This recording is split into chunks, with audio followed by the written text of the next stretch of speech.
उस समय इस एज में कोई नहीं जा रहा था, तो सब बोलते थे इस एज में आप माउंट एवरेस्ट क्लाइम करने आई हो। तो एक बार तो लगता था कि पता नहीं मैं कर पाऊँगी या नहीं। और जब आपको मोटिवेशन की ज़रूरत पड़ती है तो लोग डिमोटिवेट कर देते हैं आपकी एज को लेके। किस एज में आपने माउंट एवरेस्ट क्लाइम किया था? 48 इयर्स में मैंने माउंट एवरेस्ट क्लाइम किया था अपनी बड़ी बेटी की शादी के बाद। नमस्कार, एसडी न्यूज़ देख रहे हैं आप और मैं हूं आपके साथ गौरी रानी। जब कुछ करने का जुनून हो तो फिर उम्र को भी आप कई बार पीछे छोड़ जाते हैं और कहते हैं age is just a number. हम जिस शख्स से आपकी मुलाकात करवाएंगे ये बेहद ही खास हैं। हमारे साथ इस वक्त भारत की पहली महिला हैं जो कि 7 कॉन्टिनेंट पर हाईएस्ट पिक क्लाइम की है माउंट एवरेस्ट पर। हमारे साथ इस वक्त बात करने के लिए प्रेमलता अग्रवाल जी हैं जो कि जमशेदपुर से हैं। और आपको बता दूं प्रेमलता अग्रवाल जो हैं वो पद्मश्री से भी नवाजी गई हैं। मैडम, आपका एसडी न्यूज़ में बहुत बहुत स्वागत है। आज ना सिर्फ आप जमशेदपुर की महिला के लिए बल्कि पूरे भारत की महिला के लिए प्रेरणा बन चुकी है। Age is just a number, आप ये साबित कर रही हैं। जी किस एज में आपने माउंट एवरेस्ट क्लाइम किया था? 48 इयर्स में मैंने माउंट एवरेस्ट क्लाइम किया था अपनी बड़ी बेटी की शादी के बाद। अपनी बड़ी बेटी की शादी करके? जी हाँ। कैसे ख्याल आया कि ये करना है? कि आपने पहले से ही सोच रखा था कि मुझे पर्वत की चोटी पर जाना है? जी, मेरा तो कोई वैसा सपना नहीं था। इसकी भी एक लंबी कहानी है, मैं शॉर्ट में बता दूं। मैं बचेंद्री पाल जी से मिली, उन्होंने मुझे प्रेरित किया इस फील्ड में आने के लिए और उन्हीं के मोटिवेशन पर और टाटा स्टील ने मुझे सारा स्पॉन्सर किया है। आज मैं जो कुछ भी हूँ इसका पूरा श्रेय मेरे फैमिली को तो जाता ही है, साथ में बचेंद्री पाल जी और टाटा स्टील को जाता है। हम लोग जिस समाज से आते हैं, अगर हम लोग क्योंकि झारखंड राज्य की बात करें तो यहाँ पे है कि लोग मेहनत करते हैं, कुछ नौकरी कर ले, काम कर ले, लेकिन कई बार जब अगर हम घर वालों को कहेंगे कि माउंट एवरेस्ट पर जाना है इस तरीके, तो लोग रिस्पांस नहीं करेंगे क्योंकि अवेयरनेस की कमी है, समझेंगे नहीं कि एक स्पोर्ट्स है, ये एक एडवेंचर है, ये एक प्रोफेशन है। आपको क्या लगता है, आपको आपके जो फैमिली है उनका कैसा रिएक्शन था जब आपने ये कहा? आज से मैंने 22 साल पहले इस फील्ड में कदम रखा था, बेसिक माउंटेनियरिंग कोर्स किया था। तो उस समय इतना अवेयरनेस नहीं था। घर वालों को थोड़ा जैसे समाज को, मेरी सास को जवाब देना पड़ता था। लोग बोलते थे आपकी बहू पहाड़ों पे जाती है क्या? शादी के बाद बच्चे हो गए थे, बेटियां हो गई थी। और 20-22 साल पहले जब इस फील्ड में कदम रखा तब इतना अवेयरनेस भी नहीं था। लेकिन मेरे फादर इन लॉ ने बहुत सपोर्ट किया, मेरे हस्बैंड ने सपोर्ट किया, बच्चों ने सपोर्ट किया। तो धीरे धीरे फैमिली मेम्बर जब सपोर्ट करने लग जाते हैं तो समाज भी सपोर्ट करने लगता है।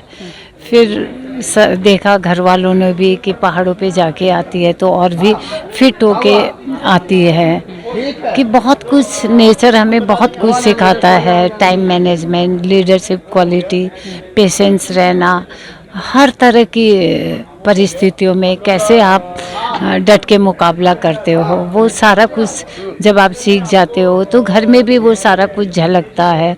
तो घर वाले इसके लिए फिर राजी हो जाते हैं। अच्छा, माउंट एवरेस्ट क्लाइम जब आप कर रही थी तो वो सफ़र कितना कठिन भरा था, कितना मुश्किलों भरा था? क्या लग रहा था कि नहीं अब ये नहीं हो पाएगा?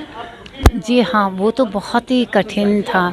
लेकिन हम जब माउंटेन में जाते हैं तो इसके लिए पूरी तैयारी के साथ जाते हैं, पूरी प्लानिंग के साथ जाते हैं। मुश्किलें थी वो, किस तरीके का जर्नी रहा? एक तो देखो आपकी एज, उस समय इस एज में कोई नहीं जा रहा था, तो सब बोलते थे इस एज में आप माउंट एवरेस्ट क्लाइम करने आई हो। तो एक बार तो लगता था कि पता नहीं मैं कर पाऊँगी या नहीं। और जब आपको मोटिवेशन की ज़रूरत पड़ती है तो लोग डिमोटिवेट कर देते हैं आपकी एज को लेके। एंड फिर दूसरा था घर वालों की भी चिंता रहती थी, फैमिली की चिंता। एक हाउसवाइफ बेटियों को छोड़ के, परिवार को छोड़ के जा रही है, तो वो सब तो साथ में रहता था। हाँ, फिटनेस तो मैंने काफ़ी बनाई थी, फिर भी कुछ न कुछ तो बॉडी में लगा ही रहता है। तो वो सारे चैलेंजेस का सामना करना पड़ता है एक एज के बाद तो। लेकिन कहते हैं ना, जब आप जुनून हो, कुछ करने का जज्बा हो, तो सारी कामयाबी आपके पीछे लग जाती है उसको सफल बनाने में। जब वो पल आ गया जब आप माउंट एवरेस्ट क्लाइंब की, कैसा फील कर रही थी? ये एक अपने आप में एक अलग अनुभव होगा, क्योंकि पहली महिला 7 कॉन्टिनेंट पे हाईएस्ट पिक पर जाना। जी, बहुत ही खुशी का पल था, बहुत अच्छा महसूस कर रही थी, टॉप ऑफ द वर्ल्ड में पहुंच गई थी। तब पहुंच के लगा कि स्वर्ग है तो यही है, उसकी बनना मैं शब्दों में बयान नहीं कर सकती। कैसा दिख रहा था वहाँ पे बहुत सब? सुंदर दृश्य, बहुत सुंदर दृश्य था। चारों तरफ बर्फ़ है, टॉप में आप पहुंच गए थे, नीचे खाइयाँ नज़र आ रही है, आप सामने देखते हो सनराइज़, इतना क्लियर स्काई। जब सूरज की रोशनी बर्फ़ की चोटी में पड़ती है तो पूरा एकदम सोने का पहाड़ लग रहा था। उस दौरान कुछ ऐसी चीज़ें जो आपको याद हो अब भी, ऐसा कुछ एक पल? कितने दिनों का ये सफ़र रहा आपका? ये तो हाँ, 2 ढाई महीने का सफ़र था घर से दूर। वो रात में 9 बजे करीब स्टार्ट किया था, रात भर चलती रही थी, सुबह 9 बजे वहाँ पर्वत की चोटी पर पहुँची थी। तो बहुत ही खुशी के पल थे, खुशी से रो पड़ी थी। आज भी याद करती हूँ तो आँखों में खुशी के आंसू आ जाते हैं। मतलब वो बीते हुए लगभग 20 साल जी हो गए। जी, नहीं 2011 में किया था। 2011 मतलब उम्र की अगर बात करें तो क्या आप हो गए? जी, अब मेरी 60 हो जाएगी अक्टूबर में। 60 Yes. और 48 की उम्र में आपने किया। जी हाँ।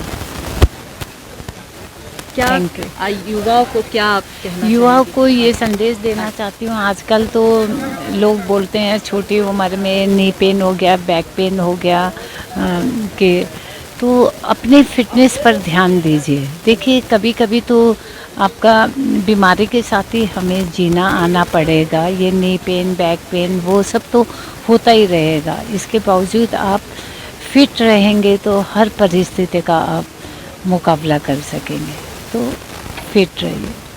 अगर आप में किसी काम को करने का जुनून हो, जज्बा हो, तो उम्र भी आपको उस काम को करने से नहीं रोक सकती है। यही साबित कर रही है प्रेमलता अग्रवाल, जो कि भारत की पहली महिला हैं जो 7 कॉन्टिनेंट पर हाईएस्ट पिक पर एवरेस्ट क्लाइंब की है, जो कि हमारे साथ इस वक्त जुड़ी हुई थी। फिलहाल इस खबर में इतना ही। तमाम और खबरों के साथ बने रहने के लिए देखते रहें दी स्ट्रीट न्यूज़।